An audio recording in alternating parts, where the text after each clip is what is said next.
नमस्कार दोस्तों, मैं विनय कुमार आप सभी का स्वागत करता हूं। तो आज हम बात करने वाले हैं प्रिंसी तिवारी केस के बारे में। इस कहानी की शुरुआत होती है महाराष्ट्र के थाने डिस्ट्रिक्ट से। यहीं पर कल्याण नामक शहर पड़ता है। वैसे ही मुंबई मेट्रोपॉलिटन रीजन में भी आता है। 8 दिसंबर 2019 सुबह के 5:15 से 5:30 बज रहे होंगे। भोर का टाइम था, थोड़ा थोड़ा अंधेरा भी था। इसी दौरान एक आदमी अपने साथ बड़ा सा भारी भरकम काले रंग का बैग लिए हुए कल्याण रेलवे स्टेशन से बाहर आ रहे थे। बाहर कई सारे ऑटो वाले खड़े थे। आदमी ने एक ऑटो वाले से पूछा, गोवा नाका चलोगे? ऑटो वाले का नाम था खालिद मोमिन। यह चलने को तो रेडी थे, मगर एक दिक्कत थी। आदमी ने जो काले रंग का बैग लिए हुए था, उसमें से अजीब सी बदबू आ रही थी। खालिद को जब यह स्मेल आया तो ये उस आदमी से पूछ भी लेते हैं कि बैग में क्या है, क्यों इतनी गंदी बदबू आ रही है। आदमी ने कहा, कुछ खास नहीं है, बस खराब पड़ी पुरानी सब्जियां हैं, रास्ते में फेंक दूंगा। खालिद चलने से मना कर देते हैं क्योंकि बदबू इनसे बर्दाश्त नहीं हो रही थी। चूंकि यह भारी भरकम बैग था और यह आदमी भी काफी मुश्किल से यहां पर उठाकर लाए थे, तो यह बैग को यहीं खालिद के ऑटो के पास छोड़कर दूसरे ऑटो वाले से पूछने चले गए कि गवा नाका चलना है। इसी बीच ऑटो ड्राइवर को कुछ शक हुआ कि ऐसे अच्छे खासे बैग में यह बिल्कुल नया बैग लग रहा था। इसमें कोई सड़ी हुई सब्जियां क्यों रखेगा, किसी बोरे वगैरह में रख लेता, ऐसे तो यह बैग खराब हो जाएगा। उधर वह आदमी दूसरे ऑटो वालों से बात कर रहा था, मगर उस बदबू कर रहे बैग की वजह से कोई भी ऑटो वाला चलने को तैयार नहीं हुआ। इसी दौरान एक ऑटो वाले को यह आदमी चलने को मना भी लेता है। आमतौर पर कल्याण रेल स्टेशन से गुवा नाका जाने तक का किराया 70 से 80 तक है। शुरू में तो यह वाले ऑटो ड्राइवर भी मना कर देते हैं, क्योंकि इनसे भी बैग से आ रही बदबू बर्दाश्त नहीं हो रही थी। लेकिन बैग वाले आदमी ने बातों बातों में वहां तक चलने के लिए 500 रुपए में तैयार हो गया, यानी दुगना से भी ज्यादा किराया। ऑटो ड्राइवर खालिद अभी भी वहीं पर मौजूद थे और सारी चीजें देख रहे थे, सुन रहे थे। अब एक आदमी बदबू वाला बैग लिए हुए हैं, उसके चेहरे पर थोड़ा टेंशन भी है और ऊपर से दुगना किराया भी देने को तैयार हो गया। आखिर चल क्या रहा है? बैग में ऐसा क्या है? बदबू ऐसी आ रही थी जैसे किसी कसाई की दुकान पर आती है, जहां पर मांस वगैरह काटा जाता है। इन सब से ऑटो ड्राइवर खालिद को कुछ शक हुआ। इन्होंने इस आदमी से बैग खोलकर दिखाने को कह दिया। अगर बता दो कि बैग में क्या है, तो यह खुद तुम्हें गवाना का ड्रॉप करेगा, क्योंकि कोई भी सब्जी ऐसे बदबू नहीं करती है। यह सुनकर वह आदमी थोड़ा घबरा गया। अब ऑटो ड्राइवर ने कहा, या तो बैग खोलो या पुलिस को कॉल करके बुलाऊं। इस पर आदमी ने कहा कि उसका भाई भी पुलिस में है। कोई टेंशन नहीं, बुला लो। यह सुनकर ऑटो ड्राइवर खालिद अपना फोन निकालते हैं और नंबर डायल करने लगे। तभी ये आदमी अचानक बैग वैग सब वहीं पर छोड़कर कल्याण रेलवे स्टेशन की ओर भागा और गायब हो गया। इधर कई सारे ऑटो ड्राइवर्स उसको आवाज दे रहे थे कि कहाँ जा रहे हो, बैग यहीं पर रह गया, बैग आपका। मगर वह आदमी भाग गया। बदबू की वजह से पुलिस को कॉल किया जाता है। कल्याण के महात्मा फूले चौक पुलिस स्टेशन से पुलिस की एक टीम तुरंत मौके पर पहुंची। ऑटो ड्राइवर्स ने पुलिस को सारी चीजें बताई कि ऐसी ऐसी बात है। एक आदमी बदबूदार बैग लेकर आया। जब हमने बैग खोलकर दिखाने को कहा आखिर इसमें से कैसी बदबू आ रही है, तो वह यहां से भाग जाता है। अब पुलिस सबके सामने ही उस काले रंग के बैग को खोलती है। जैसे ही यह बैग खुला, आसपास के लोग, ऑटो ड्राइवर्स, पुलिस वाले, सबके ही रोंगटे खड़े हो जाते हैं। जिस चीज का पुलिस को शक हो रहा था, वही चीज इसमें से निकलती है। इस बैग के अंदर एक इंसानी शरीर का टुकड़ा रखा हुआ था। यह कमर के नीचे का हिस्सा था। इसके अलावा ना कोई ऊपरी हिस्सा था और ना ही सर था। मतलब एक 100 का आधा हिस्सा पुलिस को इस बैग में मिला। शुरुआत में ही पुलिस टुकड़े को देखकर समझ गई कि यह किसी महिला का शव है। इसके बाद फौरन टुकड़े को हॉस्पिटल भिजवाया गया, जहां पर पोस्टमार्टम और बाकी सारी जांच होनी थी। अब इसका चेहरा तो था नहीं, तो ये कैसी दिखती होगी, चेहरे की बनावट कैसी रही होगी, कोई आइडिया नहीं। सबको किसी नुकीले दांतों वाले हथियार से काटा गया होगा, क्योंकि स्किन पर कुछ स्क्रैचेज थे जहां से इसे अलग किया गया था। वहां के हिस्से में भी कुछ उबड़ खाबड़ निशान थे। किसी चाकू छुड़ैया और कोई तेज हथियार से काटा गया होता तो ऐसा नहीं रहता, उसमें थोड़ी सफाई रहती। इससे पुलिस और डॉक्टर्स ने अंदाजा लगाया कि इसमें आड़ जैसे टूल का यूज किया गया होगा। अब पुलिस आखिर आगे क्या करें? शव की पहचान कैसे की जाए? फिंगरप्रिंट वगैरह भी नहीं देख सकते थे, क्योंकि शव का ऊपरी हिस्सा नहीं था। अब इस तरह से बैग में शव मिलने की वजह से पुलिस महकमे में हड़क मच चुका था।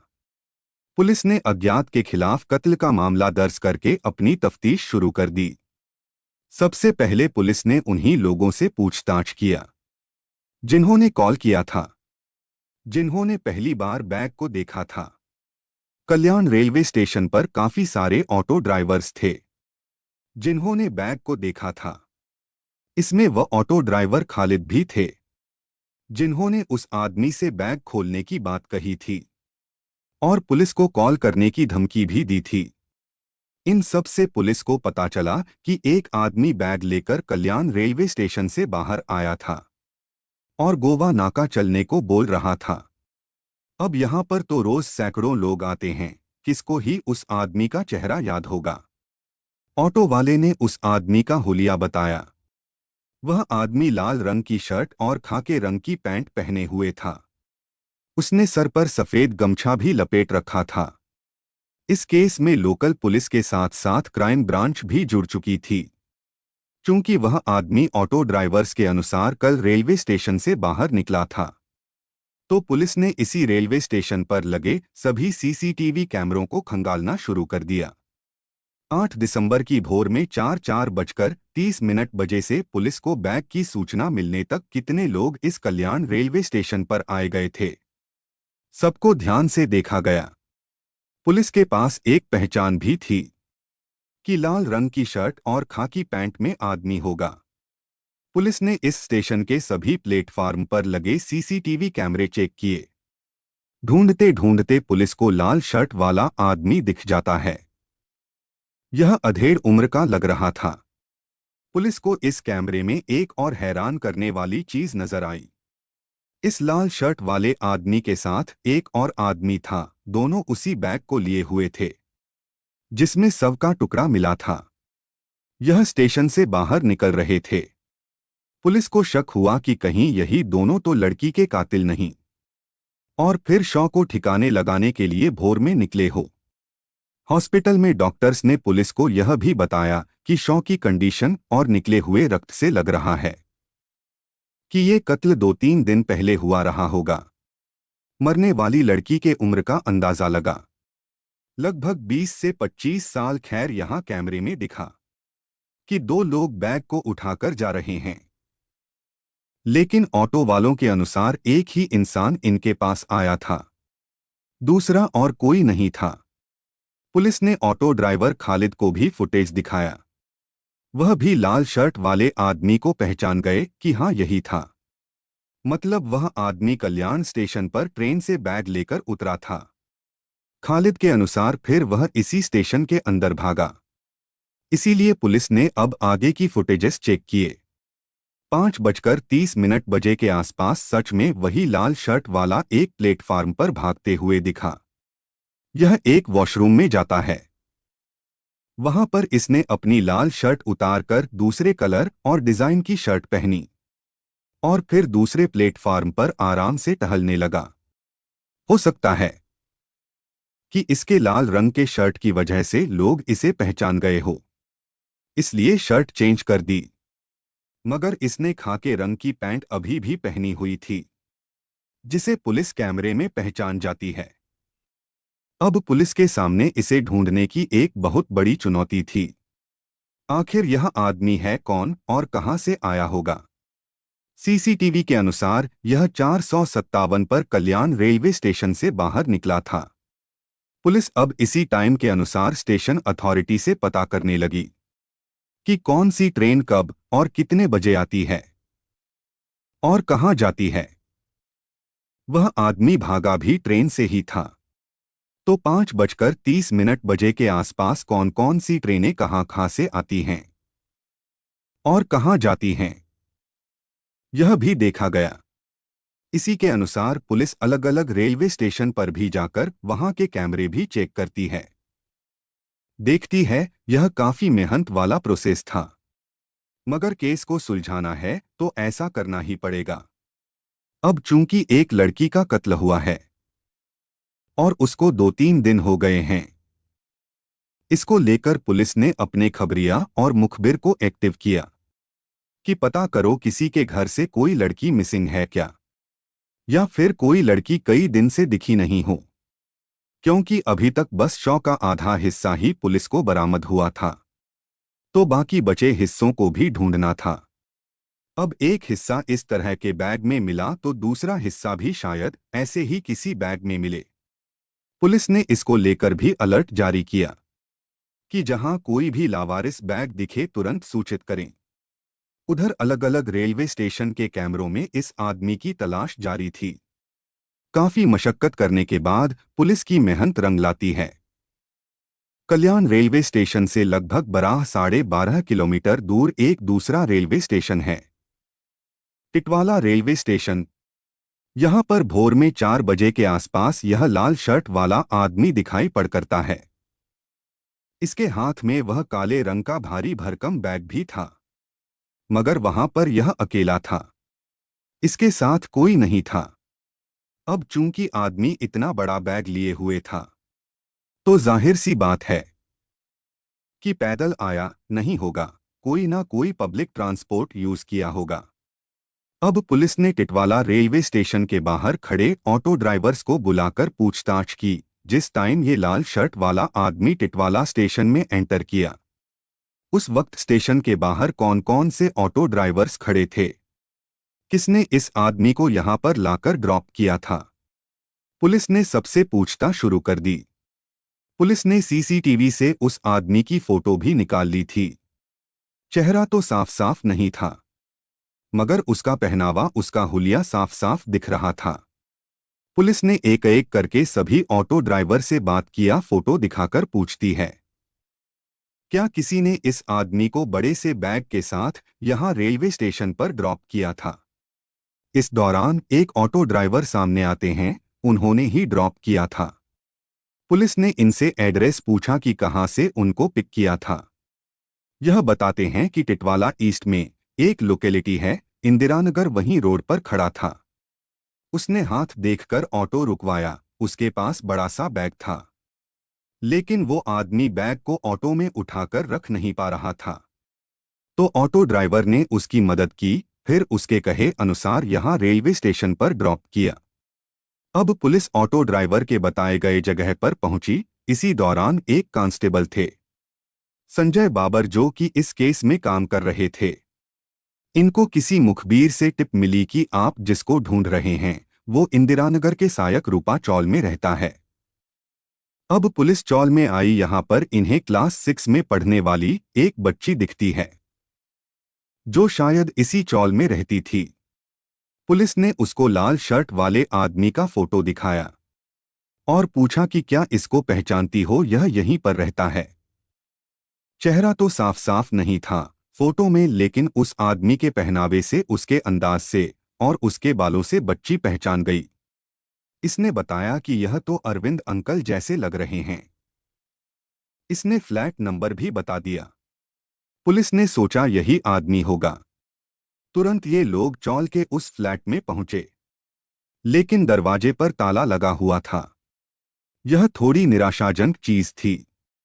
इतना मेहनत करके भी कुछ नहीं मिला। अब पुलिस ने चौल में ही आस पड़ोस के लोगों से बात किया, उनको फोटो दिखाया, अरविंद नाम के आदमी के बारे में पूछा। पड़ोसियों से पता चला कि उस आदमी का पूरा नाम अरविंद तिवारी है। 47 साल का आदमी यह मलार के एक transportation company Pawan Hans logistics में मैनेजर के पद पर काम करता है। थोड़ी और बातचीत करने पर पुलिस को पता चला कि इस आदमी की एक बेटी भी है, लेकिन वह कल परसों से दिखाई नहीं दे रही है। नहीं तो वह रोज दिखती थी।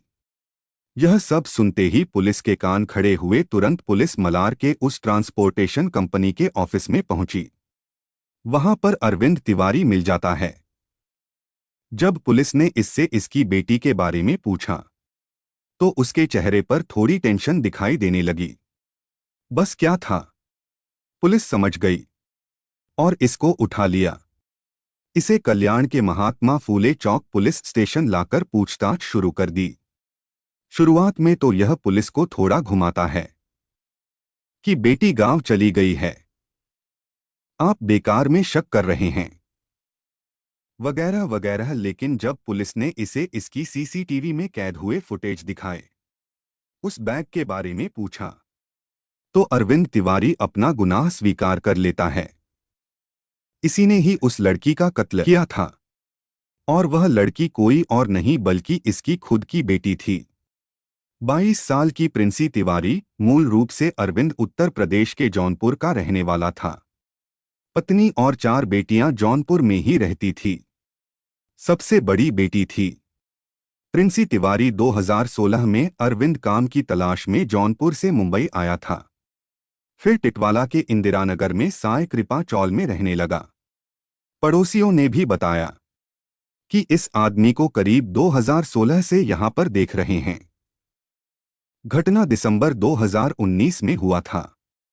तो घटना के 6 महीने पहले प्रिंसी अपना ग्रेजुएशन कंप्लीट करने के बाद अपने पिता के पास महाराष्ट्र के थाने डिस्ट्रिक्ट के टिटवाला आई थी। इसने सोचा कि अब ये लायक हो चुकी है, पिता की तरह इसे भी बाहर जाकर काम करना चाहिए, कोई जॉब करना चाहिए ताकि यह घर को फाइनेंशियली सपोर्ट कर सके। पिता को भी इससे कोई आपत्ति नहीं थी। आगे प्रिंसी भांडुप के प्राइवेट फार्म में क्लर्क के तौर पर काम करने लगी। कुछ न्यूज रिपोर्ट्स के अनुसार प्रिंसी कॉल सेंटर में काम करती थी। धीरे धीरे कुछ वक्त गुजरता है। पिता ने अपनी बाकी तीनों बेटियों को भी यहां बुला लिया। सोचा कि उनको शहर में पढ़ाएंगे लिखाए, मगर इस शहर में उनकी पढ़ाई का खर्च उठा नहीं पा रहे थे, इसलिए वापस उन्हें गांव भेज दिया, वहीं पढ़ाई करें। तो टिटवाला में बस पिता और उनकी बड़ी बेटी रहती थी। इसी बीच एक दिन प्रिंसी ने अपने पिता को बताया कि यह जहां पर काम करती है उसी बिल्डिंग में एक और लड़का भी नौकरी करता है, ठीक ठाक पढ़ा लिखा है, अच्छी खासी नौकरी वाला है। यह उससे प्यार करती है, वह भी इससे प्यार करता है। दोनों एक दूसरे से शादी करना चाहते हैं। पिता थोड़े पुराने ख्याल के थे, इन्होंने शादी से इनकार कर दिया। जब इन्हें उस लड़के के बारे में और पता चला तो यह बिल्कुल ही मना कर देते हैं, क्योंकि वह लड़का किसी और कास्ट का था। प्रिंसी अपनी जिद पर अड़ गई थी कि उसी लड़के से शादी करेगी, मगर पिता मानने को राजी नहीं था। अरविंद के लिए था कि अगर बेटी की शादी दूसरी बिरादरी में करा दी तो समाज में लोग क्या कहेंगे, उन्हें मुंह क्या दिखाएंगे। ऊपर से 3 बेटियां और हैं, उनकी शादी में भी प्रॉब्लम होगी। मगर यहां पर पिता अरविंद शादी के बिल्कुल ही खिलाफ थे, लेकिन बेटी प्रिंसी उसी लड़के से शादी करना चाहती थी। धीरे धीरे दोनों बाप बेटे के बीच मनमुटाव शुरू हो गए, बहस होने लगे, झगड़े शुरू हो गए। 6 दिसंबर 2019 की शाम को भी बाप बेटी का अपने अपने काम से घर आने के बाद झगड़ा शुरू हो गया। इनमें ऐसा घमासान बहस हुआ कि प्रिंसी गुस्से में आकर चूहे मारने वाला जहर खा लेती है। या पी लेती है, जिसके बाद यह तुरंत ही बेहोश हो गई। यह बात अरविंद ने अपने बयान में बताया कि बेटी ने बहस करने के बाद खुद जहर खा लिया था। लेकिन पुलिस का मानना है कि अरविंद ने ही बेटी के खाने में जहर मिलाया होगा। देखा जाए तो पिता को तुरंत ही अपनी बेटी को हॉस्पिटल ले जाना चाहिए, मगर यह ऐसा नहीं करते हैं। प्रिंसी पूरी रात उस चौल के घर में बेहोश पड़ी रहती है। अब अगले दिन अरविंद बाजार गया। वहां से बड़े बड़े 2 बैग खरीद कर लाता है।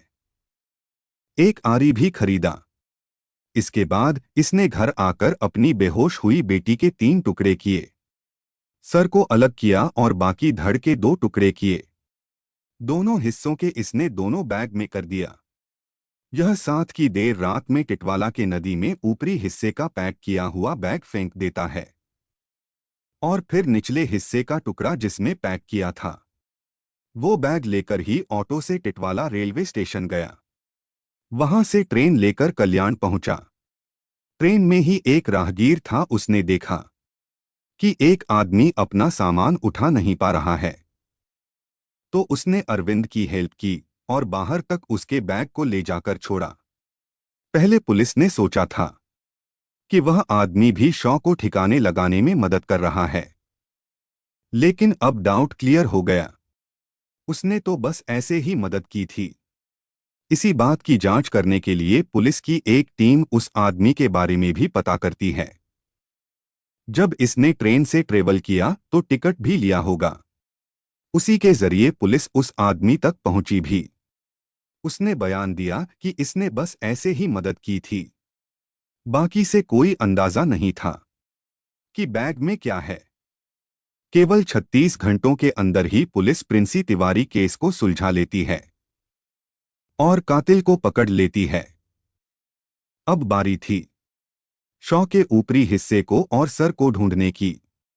जिस नदी में बैग को फेंका गया था उसके बहाव का पीछा करती और सर्च करते करते पुलिस आगे बढ़ रही थी। इनके साथ साथ वहां के लोकल मछुआरे और फायर ब्रिगेड भी थे।